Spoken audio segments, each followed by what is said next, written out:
নতুন করে যে মন্ত্রণালয়ের দায়িত্ব পেলেন শওকত হোসেন। অন্তর্বর্তীকালীন সরকারের উপদেষ্টাদের মধ্যে পেস দপ্তর বণ্টন করা হয়েছে। এর ফলে আলোচিত উপদেষ্টা ব্রিগেডিয়ার জেনারেল অবসরপ্রাপ্ত doctor M A Shawkat Hossain বস্ত্র ও পাট মন্ত্রণালয়ের পাশাপাশি নৌ পরিবহন মন্ত্রণালয়ের দায়িত্ব পেয়েছেন। আজ মঙ্গলবার দপ্তর বণ্টন করে প্রজ্ঞাপন জারি করেছে মন্ত্রিপরিষদ বিভাগ। রাষ্ট্রপতির আদেশক্রমে মন্ত্রিপরিষদ সচিব মোহাম্মদ মাহবুব হোসেন এ প্রজ্ঞাপন জারি করেন।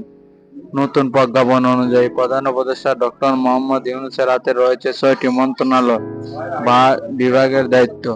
এগুলো হলো মন্ত্রিপরিষদ বিভাগ, প্রতিরক্ষা মন্ত্রণালয়, সশস্ত্র বাহিনী বিভাগ, খাদ্য মন্ত্রণালয়, জনপ্রশাসন মন্ত্রণালয় ও বেসামরিক বিমান ও পরিবহন পর্যটক মন্ত্রণালয়।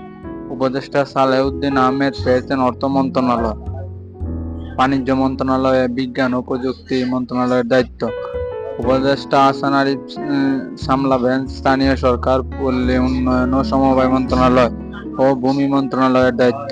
উপদেষ্টা শারমিন এস মোর্শেদের হাতে রয়েছে সমাজ কল্যাণ